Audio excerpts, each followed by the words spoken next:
was prompted by, the Portfolio Committee on Home Affairs, which raised issues regarding the movement of undocumented or undesirable people into the country, particularly at this border post. You'd recall, Zianda, just in April, there was a bus which was intercepted in Bloemfontein, but when investigations were made, it was found that the bus originated from this border post. Just last week, Zianda, there were 2 minibus taxis which were intercepted in Polokwane. And on that, there were 45 undesirable people or undocumented people who were found in that in those 2 minibuses. That raised a lot of questions. That prompted the meeting which was scheduled for today here, and it has just concluded. Michael Masiapato is the commissioner at BMA, and he joins us here just to tell us about the meeting that took place. The SNDF representatives were there, SAPS was there, cross-border taxi and bus associations were there, SARS were there, quite a number of people and stakeholders involved in that particular meeting. There were several interventions which were put on the table. Immediate, I must say, Dr. Masiapato, just take us through some of those interventions which take immediate effect as of now. No, thank you very much, Skara. Yes, indeed, we had to call this multi-stakeholder conversation, particularly to be able to deal with this concern. I mean, you can't have 2 buses that gets intercepted in the country with people without documents. And when we thought that it was only that, then we have 2 taxis intercepted. So we became very much worried, and that is why we are here. We had to engage with the stakeholders. So what have we agreed upon? One, we have agreed that we are going to activate a roadblock that is supposed to be 24/7 up there at the Baobab toll gate. So that is going to be a fundamental platform to make sure that we deal with everybody that moves out of the port here and make sure that everybody gets analyzed at that point. Because the one that they used to have here at Matombo is not necessarily that effective, because people can still be picked up on that side of Musina, and that is one of the reasons. But secondly, we also agreed that we are going to be making sure that the bus associations, cross-border bus association, as well as cross-border taxi associations, they are going to intensify conversations with their drivers to make sure that they don't pick up people along the way if they are not part of the manifest, because that is one of the fundamental problems. So even if we do everything here at the port, they pick up people inside the country who had actually already been in the country illegally, and that stifles the whole process. So we have agreed that they are going to do that. But thirdly, we also agree that Cross-Border Road Transport Agency will enable us to be able to do verification of cross-border permits electronically, because the people used to come with handwritten ones, and ultimately they subvert the process. So that is why we want electronic verification, and as we speak, CBRTA agreed that they are going to enable us to do that. But more critically, we have also agreed that we are going to make sure that all the arteries around here in Bedbridge, there is a full-time patrol in those particular spaces by the SANDF, by the SAPS, together with the members of the border guards, to make sure that we are able to deal with all of these issues. We can't help but speak about the issue about the drug bust which happened just under 24 hours here. Now, these which you mentioned are interventions of undocumented people coming into South Africa. There's also a problem of undesirable goods. We saw 24 hours ago with that bus, but there are many other instances at this particular border post which have been intercepted.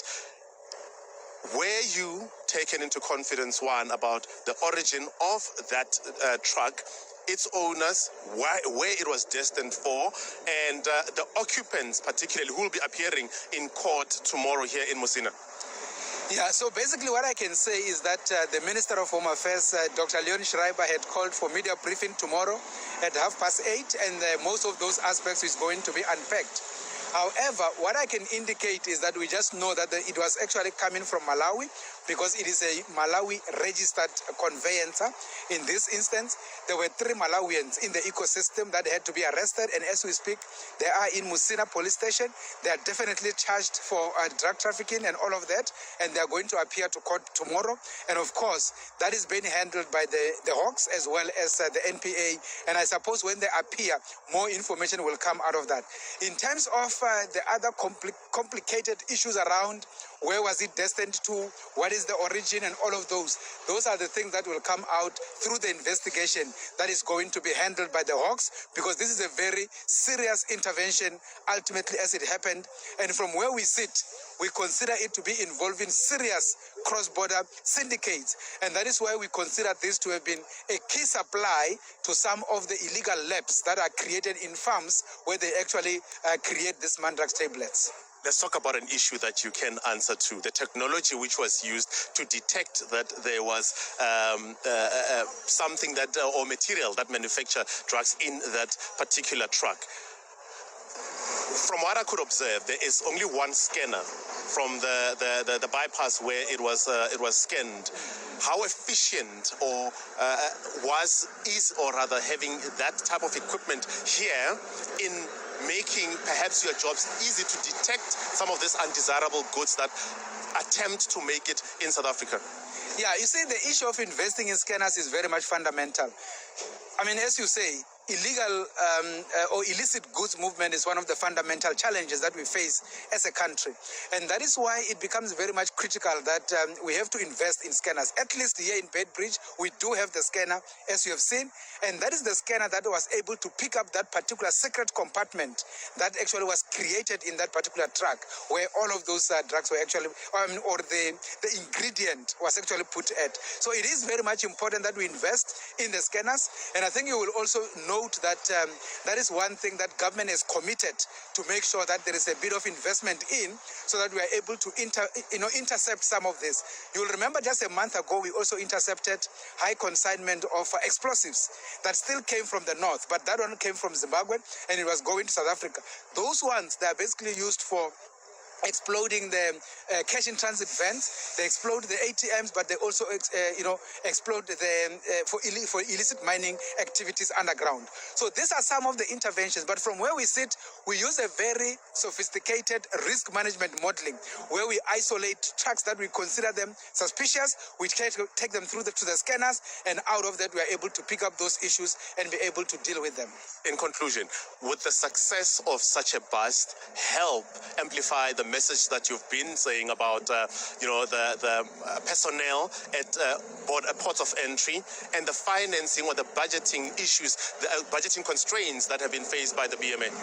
Yeah, no, indeed. I mean, remember, we have actually said that we are not going to afford just to throw our hands in the air and keep on talking about budgeting, talk about the shortage of staff and all of that. We have spoken about those aspects, and we consider it to be kind of well articulated. We have said that in normal platform, but also in parliament. So we believe that government is aware of those realities, and we should be able to get a breakthrough. So for us, we continue to do the work with what we have and make sure that we are able to demonstrate impact, so that at the end of the day, there will be some kind of that investment that is required. Otherwise, we are very much ready to be able to receive whatever investment will come through, so that we can be able to do this work better. But however, what gives us more confidence is that this is one of the ports that is going to be redesigned, redeveloped in that project of 12.5 billion. And that is going to be another investment, although in a public-private partnership context. And in that way, we will definitely have this work here done in a better way. Thank you so much, Dr. Michael Masiabata. I know I have to release you because he is traveling to Pretoria for that media briefing, which will be taking place on Friday, tomorrow at 8:30. But you can tell it is a win from the BMA. I had to ask that question about, there have been those outcries about budgeting issues when it comes to the ports of entry and the personnel that is here at all ports of entry. I must add, they are currently working at around 25% of the personnel that should be at the border posts here. And with that, the forensic investigations at DNK Management Consultants, and that's Pierre Geldenes. Pierre, a very good afternoon to you. Thanks very much for your time. Estimated street value of nearly R1 billion. And I would firstly say well done to the Border Management Authority and the team that was present there. I think I don't want to shoot down their efforts by saying, well, it's just one truck on a day. They deserve a well done, and to the Hawks and to the K9 units that responded, a job well done. Of course, I mean, it's, well, from what you just said, it's probably, given the size and extent or perhaps of these kinds of activities, many still go through undetected. Am I reading you correctly? That would certainly be my opinion. This is a very recent story, and from what I've read and from what I've seen developing is that they might have known this truck is coming before it arrived. The first question that popped into my head is, what about the others that they don't see coming? We know now that they've used certain scanners to verify that there is something on the truck. The question is just really, if criminals are so brazen to send nearly 1 billion rands worth of narcotics on a truck, well hidden, what about the others? How often does it come here? And remember, it's not the final product. It's not the final drug. They still have to use that, if I can put it in inverted commas, raw material and develop it into the product that then gets released and on the streets and then consumed by South Africans. So we've recently seen a few drug labs that are being exposed and shut down and people get arrested. That's great. Where was this on its way to? Where did it come from? Who's behind it? Because from what I understand, only a few drivers, with maybe the driver's assistants, have been arrested. Certainly not the people who were going to receive it, and certainly not the people who were going to produce the final product. And I think that's where the problem lies.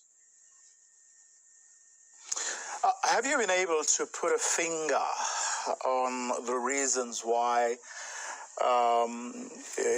as you suspect, a lot more probably goes through and fairly regularly? Is it a question of lack of capacity to be able to deal with this particular crime? Is it a question of lack of intelligence? Have you been able to put a finger on it? I won't conclusively say that it's one thing or the other. We have to keep in mind that, yes, our border management team does receive intelligence. They do receive tip-offs, which are welcomed. I just hope to see more of this when intelligence is not received. Why do we always need to wait for intelligence to catch these type of vehicles going or attempting to go through the border, rather? Why can't it be that it was a spontaneous bust, or we intercepted it as it was there? One thing that struck me in the reports that we've all read was that the K9 unit was activated once they confirmed that there is narcotics on the truck. My response to that was, surely we would have narcotic dogs at the border naturally. There shouldn't have to be a reason to call them out. Yes, we can see that, they use technology, they use scanners, whether it's x-ray machines or heavy industrial machines, to scan through the trucks to see if there's anything hidden. That's great, that's awesome. But why do the K9 teams need to be called out? Why can't we have a team there scanning each truck? Now you have to ask yourself, what delays are going to be caused by searching every single vehicle, every single truck at the border? So to answer your question, I think, yes, it's a resource thing. It's a time management thing. You don't want the queues to clog up. And then I think, corruption plays a part. Luckily, this time around, they did a good job, and that's what I applaud them for. Well, does that address, or even if partly, the issue you're raising, the fact that apparently the interception was triggered after the truck passed through what they call a non-intrusive cargo scanner, which means some capacity exists, because your K9 units and your Hawks and everyone else were called in only after that, or the scanners were able to detect that there was something amiss about this cargo. Well, I've certainly read one report that says border management was waiting for that truck. Look, it's still in the very early stages to conclusively say what happened, where was it supposed to go, where was the drugs made, because it only came from Malawi, so we don't know if it was manufactured there. Where's the rest of it going to be manufactured? Is there another lab somewhere in close to the border, in the Popo, wherever, where they are still going to manufacture these drugs? And the problem then is it's released back into the South African market and consumed by youth, by South African citizens, and that's where the second problem lies, is the consumption of the drugs and what side effects and fatalities then occur. My point is that whether or not they had waited for the truck, or whether it was just a spontaneous discovery, I can't imagine that every single vehicle goes through the process that truck went through. I mean, you can't have a truck sitting at the border management for 8 hours being searched if there is possibly something, given that they acted on what the scanners and the machines told them, that there might be something, and that's why they spent the 8 hours. I just, my vehicles have never been going through that process. When I'm at the border, I just drive through, and that's where the problem lies. Do we know anything about the Malawi-South Africa route in particular? I think it's a route just like any others. We've seen so many consignments via the airport. The container from Durban. There are many routes. It's a global problem. Many people say that it's a Brazilian problem. It is a this or that problem, but it's a global pandemic. And unfortunately, South Africa has become such a consumer, not only for manufacturing it, but the consumption in South Africa is a very big problem. But we have seen that we have our own labs cooking up various type of narcotics. Presumably, some of it is being consumed and sold and distributed through networks and our own routes in South Africa, and presumably another portion of it is being sent back over to other borders. I also don't know all of the facts about what happened there, but I did also ask myself, why bust them there at the border? Why not send a team that is trusted and that is acting on the information to follow through to where the drugs are going to be delivered? I would have seen something like that. That would have been great to see, because then it's not just 3 Malawians in a truck that gets arrested. If the Malawians even knew that they were transporting these drugs, who's to say they could have just been told, there's a truck in to take it to South Africa. Not necessarily that they knew or are involved in the transport of these drugs. So that's why I say, it's a great work and great intelligence to have seized the narcotics, but what about the rest? What about the next truck that is going there tomorrow, or in the next month, or the next year? That's where my concern lies. I suppose, and especially considering the fact that the Beitbridge port